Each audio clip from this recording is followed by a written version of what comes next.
Welcome back everyone. Hi, if you're new, my name is Tori and today I'm going to share with you guys some of the books that I just did not enjoy in 2020. So I do realize that we still have some time left in the year, just a short period of time left, and it's really possible that I could read another book that I don't really enjoy, but I just, at this point, I don't foresee myself reading anything that I would dislike more than these 6 books that I have on this list. So, and then also at this point, if I start reading something that I'm not enjoying this late in the year, I'm gonna DNF and I'm gonna put it down. But these 6 I did finish and push through them and just didn't like them. It should be fun kind of going back down memory lane and reliving some of these books. And I should also mention, you guys know this already, I don't keep books that I don't enjoy. So the minute I finished these, they went in my unhaul pile and then I donated them shortly after. So we're just gonna put pictures up on the screen and do it like that. So I'm gonna stop talking and let's get into the video.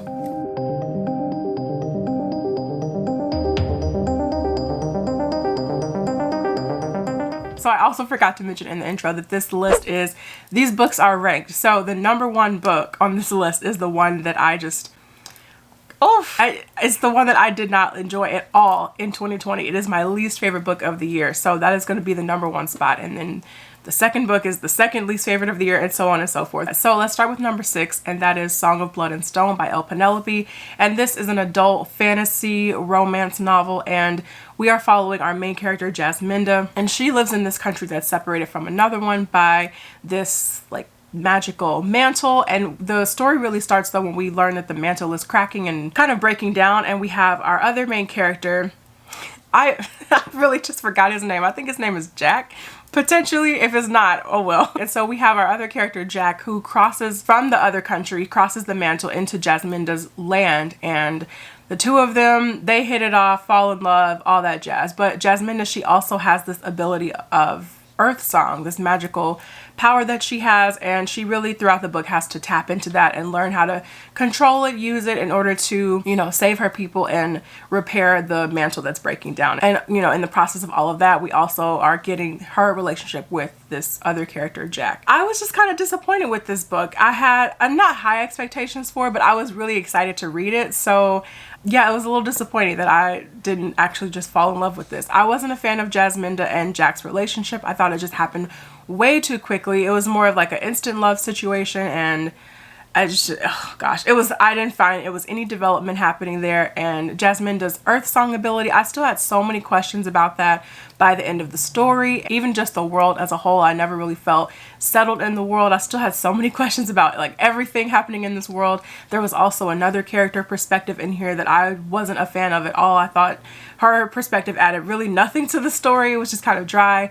So, I mean, the book, in my opinion, it had a lot of potential. I was excited for it, but overall, it wasn't for me. So I'm not going to continue on with this series, unfortunately, and I actually ended up unhauling the second book because I bought that anticipating of like how much I would love the first one, and it didn't happen. So, oh well. And then coming in at #5, we have One Word Kill by Mark Lawrence, and this is another one that's okay. So as I'm like moving up the list, I'm already getting kind of upset. So we have One Word Kill, and in this is set in the 80s, and it really has it's kind of a nerdy book. It has like an 80s nerdy vibe to it. It almost reminds me of Stranger Things in a lot of aspects. We have this main character, forgot his name already. We have this main character, and he was diagnosed with cancer. So, he gets that diagnosis at the beginning, but he still is just trying to go about his normal life and just hang out with his friends. And when he's with his friends, they all play Dungeons and Dragons together.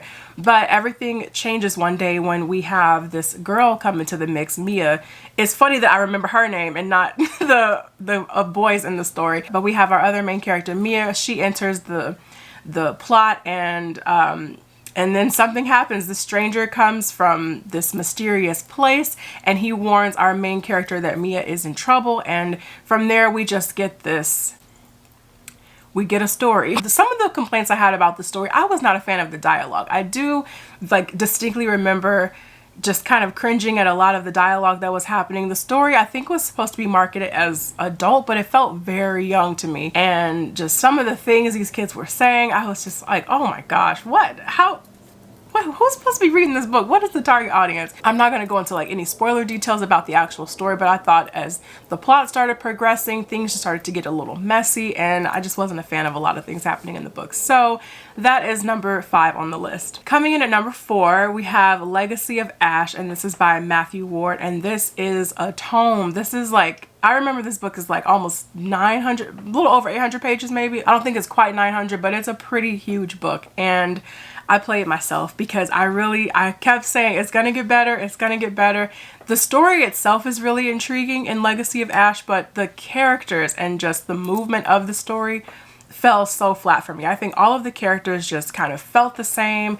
A lot of them just spoke the same way. And I remember in this story, we had just a lot of characters like talking about things that they wanted to do or that things that were going to happen, and we're just kind of waiting for that event to occur.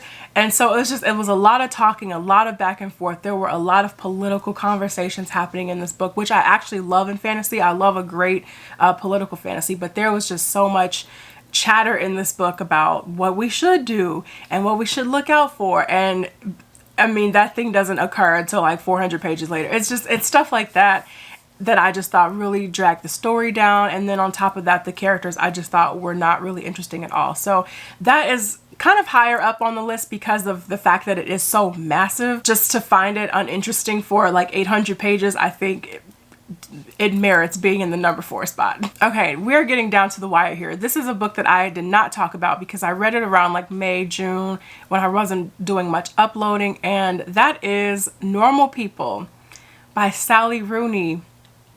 I did not like this book at all. Oh my goodness. And I actually remember this book very well. I remember the characters, everything. I do not like this story. I thought the way it was written, I thought it was just so pretentious. I mean, and you can have unlikable characters. That's not a problem. Great. I actually prefer characters to be unlikable in a sense, but when the pretension in the writing is there to make the characters unlikable, I think then we enter some problems. So that's just kind of what I felt throughout this whole story. We are following 2 characters, Connell and Marianne, and they have known each other since they were like their high school years. And Connell was really popular, and Marianne's just kind of this like loner outcast. And we're really chronicling their relationship from high school to university, and really just the decisions that they make that bring the 2 of them in and out of each other's lives in all of these across the years. So, I mean, that's pretty much the story in a nutshell, and just following them for that many years and watching them just make horrible decisions and be horrible to each other and horrible to other people. For the book is not even that long, for like not even 300 pages. Oh gosh.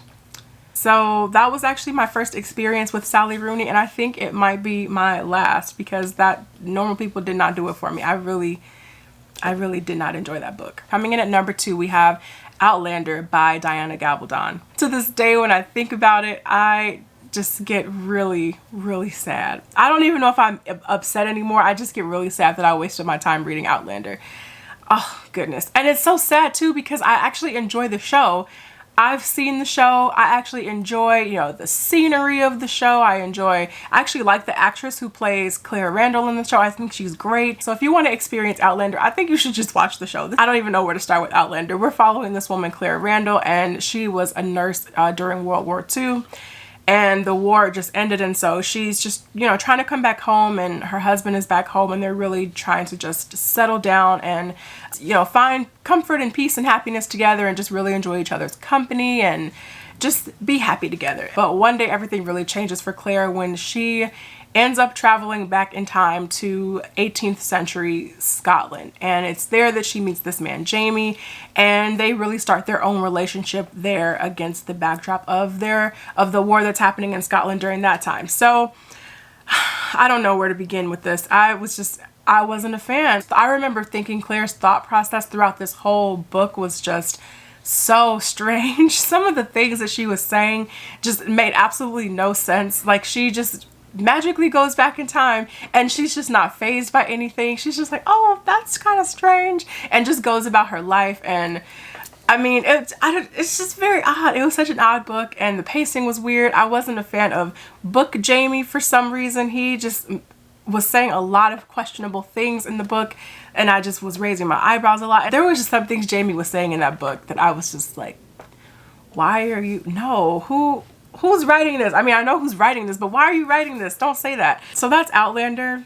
I'm not a fan. I was really disappointed with it. I buddy read this with Tati from Musical Tati. I still want, Tati, if you're watching this, let me know if you actually finished the book. I think she dropped it. She couldn't take it either. It was too much. It was too much. And then finally, number 1, the book that I just completely disliked in 2020. This is my least favorite book probably in the last several years. I really do not like this story. That is The Word Exchange by Elena Grayton. Oh my goodness. This is an adult dystopian novel, and it takes place in a world where it's actually a really fascinating world. It takes place in this world where the books, newspapers, just print itself is just kind of gone, and instead people rely on this device known as a meme, and the meme like feeds them words. It just does everything that they need, and people are so heavily reliant on it. And so the story starts though when our main character, she along with her father and a team of other people, they're trying to put together this like final dictionary, and they're working on the dictionary and just trying to put the last like final touches on it.